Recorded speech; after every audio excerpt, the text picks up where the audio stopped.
저희들의 사랑의 하나님, 지난밤에도 저희들을 지켜주시고 이른 새벽에 주님 앞에 나오게 하시니 감사합니다. 하루의 시작인 아침을 맞이하면서 살아계신 하나님의 말씀을 듣게 하시고 참 진리 되시는 하나님의 말씀으로 저희들의 심령을 가득 채워주시기를 원합니다. 아멘. 오늘도 제 모든 삶의 발걸음이 선하신 주님의 계획 가운데 주님과 동참하면서 주님께서 제 삶 속에 넘치는 복을 허락하실 때 아름다운 교제와 사귐이 일어나게 하여 주시기를 원합니다. 아멘. 오늘 하루도 주어진 만남 속에 저희들이 말하는 말과 행동이 하나님의 영광을 가리지 말게 하여 주시옵소서. 아멘. 말씀하시는 하나님, 오늘도 창세기 25장 말씀을 가지고 26장 말씀을 가지고 큰 은혜 받는 시간이 되게 하여 주시며 우리의 귀와 마음을 열어 주님의 음성을 듣게 하옵시고 아멘. 오늘도 하나님의 은혜가 충만한 삶이 되고 하늘의 능력으로 충만하게 하여 주시옵기를 예수님의 이름으로 기도드렸습니다. 아멘. 감사합니다. 예, 감사합니다. 이제 창세기 31장 17절부터 42절까지 조금 긴 구절인데요. 우리 이명숙 집사님께서 낭독해 주시겠습니다.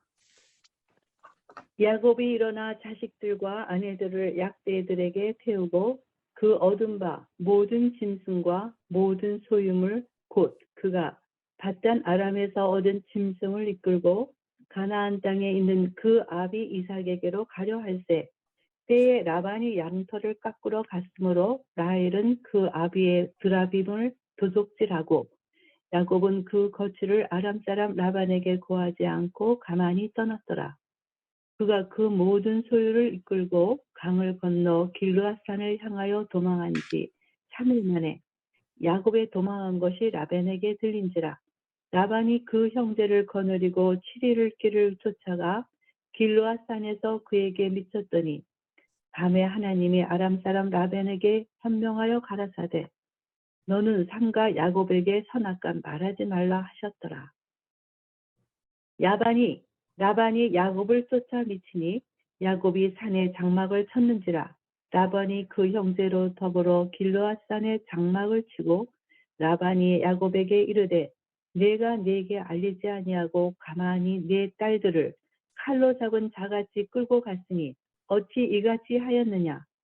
내가 즐거움과 노래와 북과 수금으로 너를 보내겠거늘 어찌하여 내가 나를 속이고 가만히 도망하고 내게 고하지 아니하였으며 나로 내 손자들과 딸들에게 입맞추지 못하게 하였느냐. 내 소리가 실로 어리석도다.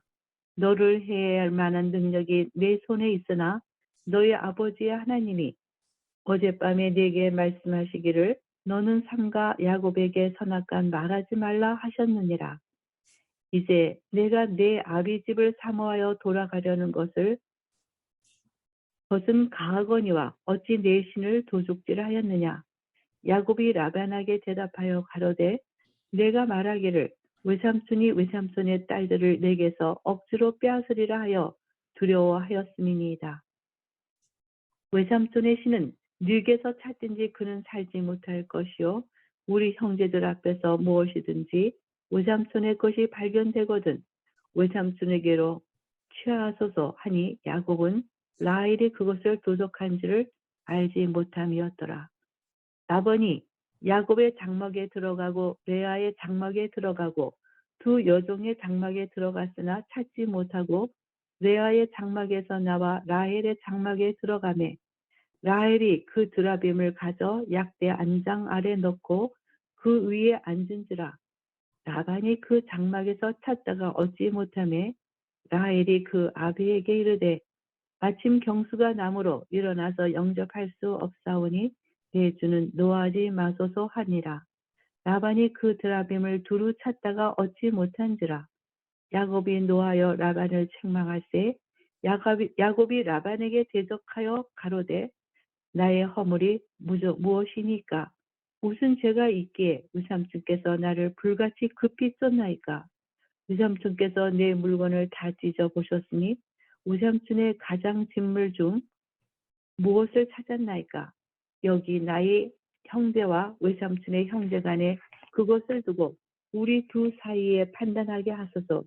내가 이 20년에 외삼촌과 함께 하였거니와 외삼촌의 암양들이나 암연소들이 낙태하지 아니하였고 또 외삼촌의 양떼의 수양을 내가 먹지 아니하였으며 물려치킨 것은 내가 외삼촌에게로 가져가지 아니하고 스스로 그것을 보충하였으며 낮에 도적을 맞았든지 밤에 도적을 맞았든지 내가 외삼촌에게 물어내었으며 내가 이같이 낮에는 더위를 무릅쓰고 밤에는 추위를 당하며 눈붙일 겨를도 없이 지내었나이다. 내가 외삼촌의 집에 거한 이 20년에 외삼촌의 두 딸을 위하여 14년, 외삼촌의 양떼를 위하여 6년을 외삼촌께 봉사하였거니와 외삼촌께서 내 품삯을 10번이나 변역하였으니 우리 아버지의 하나님, 아브라함의 하나님, 곧 이삭을 경유하는 이가 나와 함께 계시지 아니하였다면 외삼촌께서 이제 나를 공수로 돌려보내셨으리마는 하나님이 나의 고난과 내 손의 수고를 감찰하시고 어젯밤에 외삼촌을 책망하셨나이다. 아멘. 감사합니다. 예, 감사합니다. 다소 긴 구절이었는데요. 오늘은 가나안으로 돌아가려는 야곱과 그것을 못마땅하게 생각하는 라반에 대해서 말씀을 하고 있습니다. 20년 만에 자신의 고향 가나안 땅, 아버지 이삭의 집으로 향하려고 하고 있습니다. 아마 야곱은 심장이 두근두근하고 설렜을 것입니다. 17절부터 야곱이 일어나 자식들과 아내들을 낙타들에게 태우고 그 모은 바 모든 가축과 모든 소유물 곧 그가 밧다람에서 모은 가축을 이끌고 가나안 땅에 있는 그의 아버지 이삭에게로 가려 할세. 아내들의 동의를 얻고 난 다음에 야곱은 즉시 일어났습니다. 어떤 일을 행하기 위해서 굳은 결단을 하고 행동에 옮기는 것입니다. 여기 18절에 이끌다라는 표현이 나오죠. 가축을 이끌고라고 했는데 그것은 강압적으로 내몰다, 재촉하여 끌고 가다라는 의미입니다. 야곱은 마음이 굉장히 다급해서 급하게 움직이기 시작합니다. 야곱이 왜 그렇게 다급하게 움직이고 있었을까요? 또 그 상황에서 라헬이 무엇을 하였는지 19절로부터 이렇게 말씀합니다. 그때 라반이 양털을 깎으러 갔으므로 라헬은 그의 아버지의 드라밈을 도둑질하고 라반은 양털을 깎으러 나갔고 라헬은 아버지의 드라빔을 훔쳤습니다. 그리고 이 양털 깎는 그 틈을 이용해서 야곱의 가족은 몰래 도망을 갑니다. 농사 짓는 사람은 추수하는 것이 제일 바쁜 철이겠죠? 근데 목축하는 사람들에게는 양털을 깎는 것이 농사 짓는 사람의 추수하는 것과 같은 일입니다. 양털 깎는 일에는 모든 가족이 동원되고 또 사람을 사기도 하고 보통 양털 깎는 일이 오랜 날 동안 이루어졌고 그리고 잔치를 열었습니다. 보통 겨울이 지난 뒤에 기온이 올라가는 봄에 양털을 깎는데 이 라반의 양털을 깎는 그 시기를 맞춰서 야곱은 도망치고 있는 것입니다. 근데 이 야곱이 도망한 지 며칠 만에 그 소식을 알게 됩니까? 라반이? 3일 만에. 3일 만에 알게 돼요. 여러분, 이 야곱의 양떼하고 자신들의 아들들의 양떼하고 이렇게 거리를 떼어뒀던 것을 알게 되죠. 네. 3일 동안의 길을 떠났어요. 그것은 아마 야곱의 양들하고 섞이지 못하도록 그렇게 꾀를 내서 3일의 거리를 뒀는데 그것이 결국 야곱이 떠난 지 3일 만에 알게 되는 그런 일이 되고야 만 것입니다. 야곱이 떠난 것을 알고 라반에게 그 소식을 전하는데 3일이 걸렸다라는 것이죠. 그래서 이 23절에 보면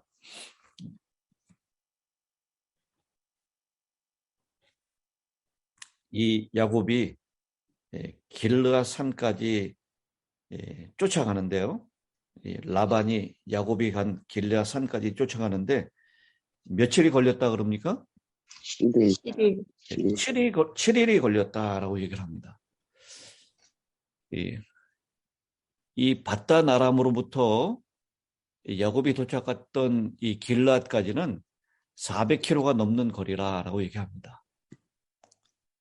그래서 보통 부산에서 서울까지 400km 정도가 되는데요. 조선시대의 과거를 보러 가려면 부산에서 서울까지 한 2주일은 보름은 걸렸다라고 얘기를 합니다. 그러려면 매일 25km 내지 30km를 걸어야 합니다. 근데 야곱은 10일 만에 480km를 400km가 넘는 거리를 갔었을까? 그것도 장정들만 있는 것이 아니라 양떼도 있고 염소떼도 있고 그리고 어린아이들도 있고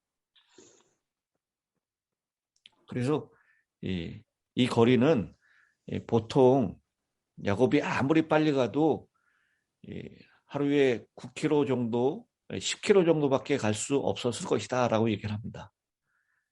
그래서 라반이 야곱이 떠나고 난 다음에 즉시로 출발한 것이 아니라 양털 깎는 일을 다 마치고 그리고 그 잔치를 다 끝내고 그리고 난 다음에 추적을 했을 것이다 이렇게 생각을 합니다. 근데 어쨌든 7일 만에 낙타를 타고 급하게 달렸다는 것을 보여주고 있는 것입니다. 아마 새벽부터 밤중까지 달렸을 것입니다. 라반이 적어도 하루에 한 70km씩 쫓아가므로 라반이 야곱을 향해서 얼마나 괘씸하게 생각하고 복수의 칼날을 갈고 있었다라는 것을 알게 되는데요. 이제 내일이면 야곱을 만나게 되는 그날 밤 하나님께서 라반에게 꿈에 나타나십니다. 여기 24절에 밤에 하나님이 아람 사람 라반에게 현몽하여 이르시되 너는 삼가 야곱에게 선악간에 말하지 말라. 이 선으로부터 악으로까지라는 뜻입니다. 이 야곱에게 잘한 것으로부터 못한 일까지 아무것도 말하지 말라라고 하나님께서 말씀하시는 것입니다. 하나님께서 이 우상 숭배자인 라반에게 나타나셔서 직접 말씀하시는 것입니다. 그런데 막상 라반이 야곱을 만나고 난 다음부터는요, 이 하나님의 경고를 전혀 무시하는 모습을 보게 됩니다. 이 라반은 이 하나님을 믿는 사람이 아니었어요. 물론 이 야고보를 통해서 이 여호와 하나님이 어떤 분이고 그 여호와 하나님을 믿는 신앙이 어떤 신앙인지를 잘 알고 있었을 것입니다. 그리고 그가 인정했듯이 여호와를 섬기는 야곱을 통해서 그의 재산이 늘어나고 복을 받았다라는 것도 인정했었을 것입니다. 그러나 하나님의 명령에 개의치 않고 야곱을 만나자마자 그를 따지고 그를 책망하는 모습을 우리가 보게 됩니다. 네가 나를 속이고 내 딸들을 칼에 사로잡힌 자같이 끌고 갔으니 이게 어찌미냐.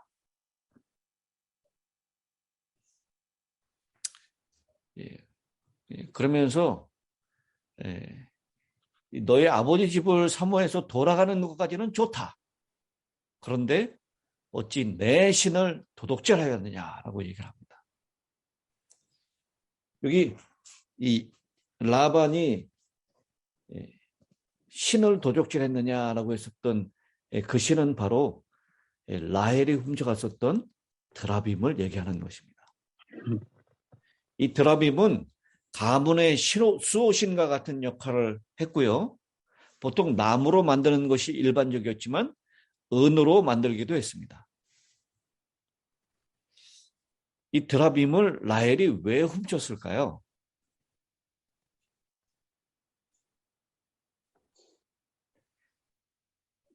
이 아버지 라반의 집에서 더 값어치 있는 것들이 많이 있었을 텐데 왜 드라빔을 훔쳤을까? 이 드라빔은 점을 치는 기능이 있다라고 얘기를 합니다. 그리고 그 가족들을 보호하는 수호신과 같은 역할을 한다라고 얘기를 합니다. 그래서 이 라헬은 아버지에 대한 신뢰가 없었습니다. 자신과 남편이 도망을 가는데 드라빔이 자기네들의 도망가는 길을 아버지에게 알려주면 어떻게 하나라는 두려움도 있었을 것입니다. 또 당시에 상당히 가격이 나가는 우상이었기 때문에 그 우상을 훔쳐가는 것으로 그동안 아버지에게 착취당한 것에 대한 보상 심리로 그것을 가지고 나왔을 수도 있을 것입니다. 그리고 또 한 가지 중요한 것은요. 이 드라빔을 가지고 있는 사람은 아버지의 재산을 물려받는 권리가 있었다라고 얘기합니다. 그래서 라반 사후에 억울하게 한 푼도 받지 못했던 자신의 결혼 지참금들, 그것을 상속으로 받을 수 있는 권리를 가지고 나왔다라고 생각할 수도 있을 것입니다. 그리고 메소포타미아에 있는 사람들은요, 먼 여행을 떠날 때 드라빔을 가지고 갔다라고 얘기했어요. 이 드라빔이 그 가족들을 여행에서 만나는 여러 어려움들 가운데서 보호해 줄 것이다라고 그렇게 믿었기 때문입니다. 어쨌든 바단 아람으로부터 가나안까지 800km가 넘는 그 먼 길을 갈 때 이 라헬은 이 자신의 가족 수호신이었던 드라빔이 자신들을 지켜줄 것이다라고 그렇게 생각하고 드라빔을 훔쳐가지고 나왔을 것입니다. 이 야곱을 통해서 여호와를 믿는 신앙이 라헬에게 제대로 전수가 되지 않았다라는 것을 우리가 이 대목에서 알 수가 있습니다. 어쨌든 라반이 이 드라빔을 훔쳐간 것 때문에 그렇게 쉬지도 않고 추적해 왔고요. 그래서 32절에 보면 외삼촌의 신을 누구에게서든지 찾든지 그는 살지 못할 것이요. 우리 형제들 앞에서 무엇이든지 외삼촌의 것이 발견되거든 외삼촌에게로 가져가소서 하니 야곱은 라헬이 그것을 도둑질한 줄을 알지 못함이었더라 라고 했습니다. 이 훔쳐간 사람은 당시에 남의 신을 훔쳐간 사람은요, 이 함무라비 법전에 의하면 반드시 죽임을 당했습니다. 근데 이 야곱이 라헬이 훔쳐간 것을 알지 못하고 있던 이 말이 결국은 예언과 같은 말이 됐습니다. 라헬이 아들 베냐민을 낳다가 결국은 죽게 되는 일이 있게 된 것입니다. 이 야곱의 말대로 훔쳐간 사람은 살지 못할 것이요라는 그 말대로 이루어진 것입니다. 드디어 이제 라반이 장막을 돌아다니면서 자신의 드라빔을 찾는데요. 라반의 수색 순서가 나오죠. 야곱의 장막에 들어가고 그 다음에 어딜 들어갑니까? 레에게 들어가고 그 다음에 두 여종 실바와 비라에게 들어가고 그리고 제일 마지막으로 라헬의 장막에 들어갑니다. 여러분, 이 장막을 조사하는 순서를 보면 라반이 의심이 많이 가는 사람에게서부터 시작한 것을 알게 됩니다. 여전히 라반은 제일 의심 가는 사람이 누구였어요? 야곱이었어요. 그리고 의심이 제일 안 가는 사람은 누구였습니까? 라헬이었어요. 라반은 생각하기를 다른 사람은 몰라도 라헬은 갖고 가지 않았을 것이라고 생각한 것 같습니다. 하지만 라반은 라헬이 자기와 똑같다는 것을 몰랐습니다. 라반은 야곱 가족의 장막을 다 뒤졌지만 드라빔을 찾지 못합니다. 그 이유는 바로 34절에 나오는데요. 라헬이 자신이 가졌던 드라빔을 어디에다 감춰요? 안장 아래에 넣습니다. 당시에 이 안장 위에다가 이렇게 요람처럼 만들었어요. 안전하게 여행하기 위해서. 그리고 여성들이 앉는 곳에는 카펫도 푹신하게 깔았습니다. 그 안에 온갖 물건들을 집어넣을 수 있는 공간이 있었죠. 거기에 드라빔을 집어넣고 그 위에 앉았다라는 것입니다. 여러분,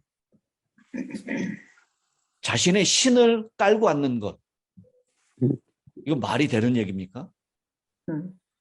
얼마 전에 이 문재인 대통령이 이 청와대 뒤쪽에 있는 그 산에 절터에 돌들이 있는데 돌 위에 깔고 앉아 있었어요. 그것 때문에 아주 불교계가 난리가 났었습니다. 그게 그냥 불교의 사찰의 한 일부분은 남아있는 돌이라 할지라도 거기에 함부로 앉는 것은 아니에요. 그래가지고 안 그래도 더불어민주당이 불교계하고 아주 갈등이 많아가지고 여러 가지로 화해의 제스처를 취했었는데 이 문재인 대통령의 그 내가 그 돌 위에 깔고 앉는 바람에 아주 더 어렵게 됐다라는 소식을 들었습니다. 근데 라헬이 이 드라빔을 깔고 앉았어요. 그것은 이 드라빔은 진짜 라헬이 생각해도 별것 아니다라고 생각하는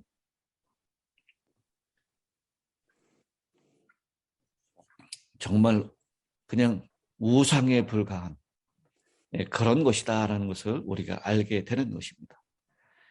그러면서 아버지에게 이 라헬이 아버지를 똑 닮았던 라헬이 거짓말을 하죠.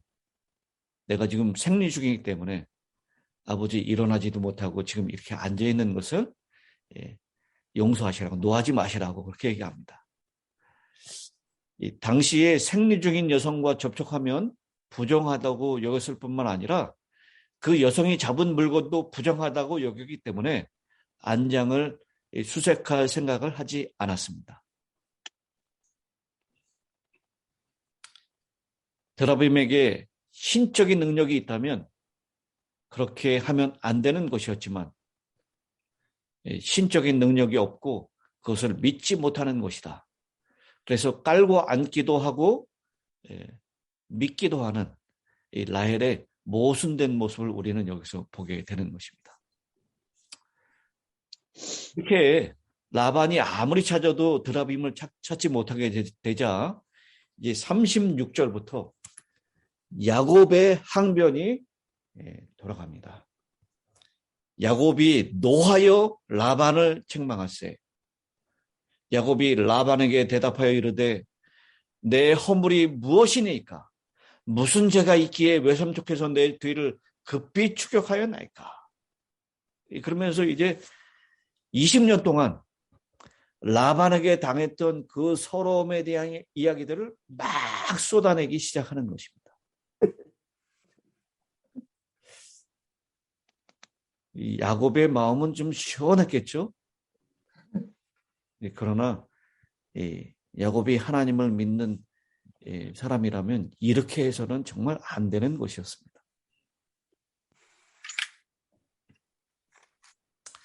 이 모습 가운데에서 여전히 야곱이나 이 라헬이나 다 부족한 사람들이다라는 것을 우리가 알게 되지 않습니까?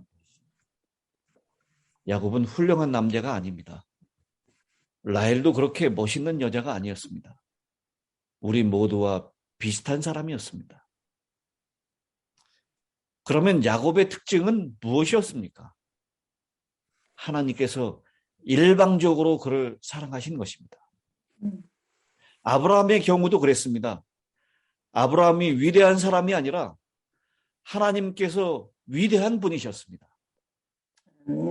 하나님께서 아브라함을 위대한 믿음의 사람으로 만들어 주신 것이지 아브라함이 위대하기 때문에 하나님께서 아브라함을 택하신 것이 아니라는 것입니다.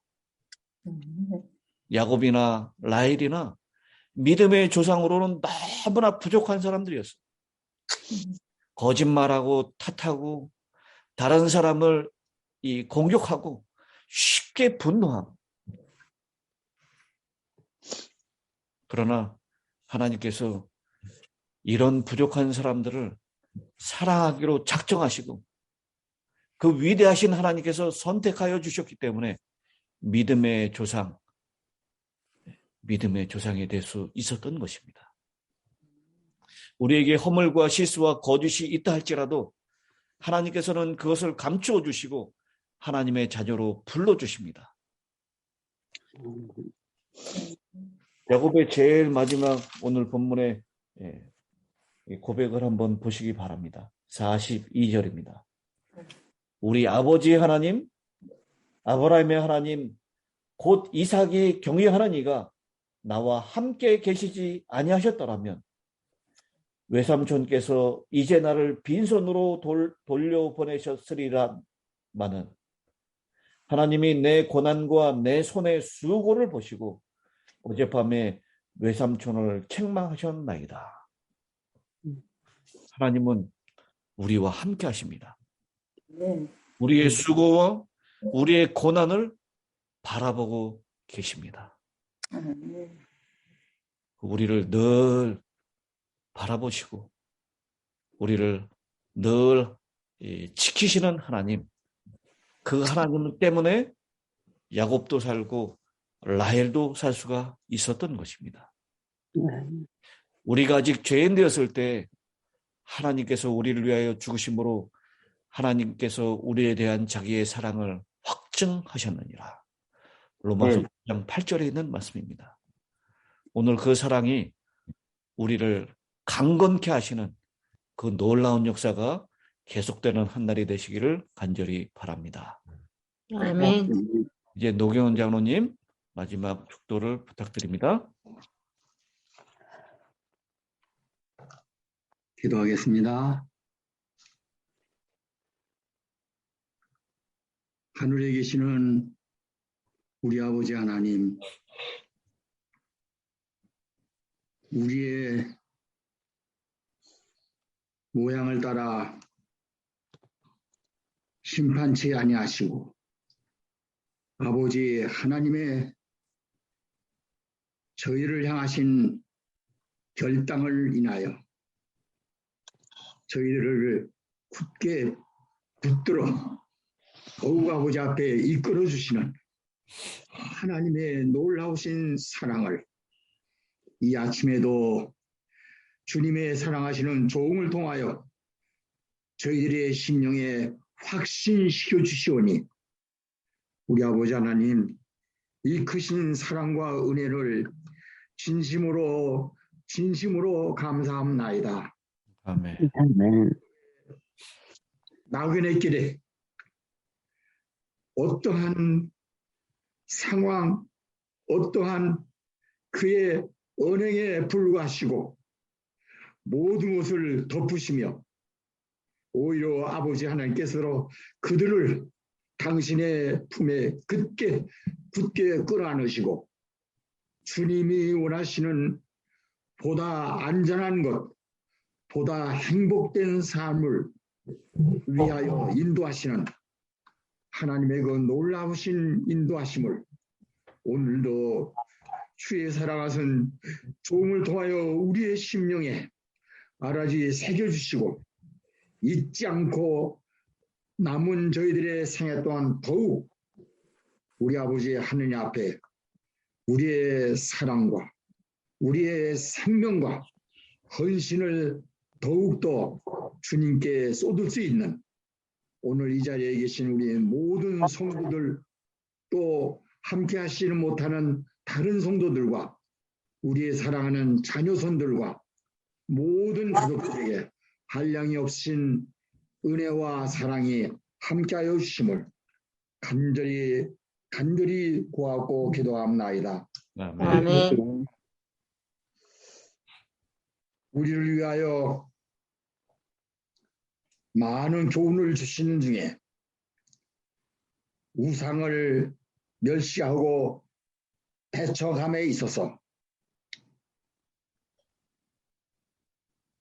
라헬의 어떠한 행위에 인연치 아니하시고 아버지 하나님께서 사랑하시기를 원하시며 구원하시기를 원하시며 영원한 생명길로 이끄시기를 원하시는 아버지의 뜻대로 라헬과 야곱의 모든 가족을 인도하셨듯이 우리 아버지 하나님 이 시대를 사는 우리 모든 남은 자손들과 특별히 우리 힐답 모든 성도들을 주님의 뜻대로 주의 품에 숨기시고 오직 주의 길로 이끌어 주실 줄을 믿사오며 오늘도 우리의 충성을 다하여 하나님 앞에 우리의 생애를 바쳐 주님만 바라보고 주님만 찬양하며 주님만 선전하며 온 힐답 교우들이 전심으로 믿음으로 주님을 따라가며 주님께 영광을 돌리는 생애를 사는 모든 성도들 되도록 축복하여 주시옵소서. 아멘. 살아계신 주님의 성령이 오늘도 우리를 인도하시고 주님의 길로 이끄실 줄을 믿습니다. 우리 아버지시여 그리고 우리를 위하여 십자가신 주님이시여 우리의 심령의 눈을 오직 주님께 향하여 주와 더불어 주님이 어디로 인도하시든지 주님만 바라고 따라가는 사랑하는 여기에 모든 성도들 되도록 축복하여 주셨기를 간절히 구하오며 이 모든 말씀 우리 구주 예수님의 이름으로 기도 올려옵나이다. 아멘. 아멘. 아멘. 감사합니다. 예, 감사합니다. 예, 내일 순서를 안내해 드리겠습니다. 내일 첫 기도는 한문자 사모님, 낭독은 31장 43절부터 55절까지 김양숙 집사님, 그리고 마지막 그 기도는 제가 하도록 하겠습니다. 오늘 기도드릴 가정은요, 김종목 집사님, 김연희 집사님 가족입니다. 그 일남 이녀, 그리고 태어난 노아, 손자 가족까지 다 위해서 기도해 주시고요. 우리 지역에 있는 교회는 올림픽 교회를 위해서 우리가 기도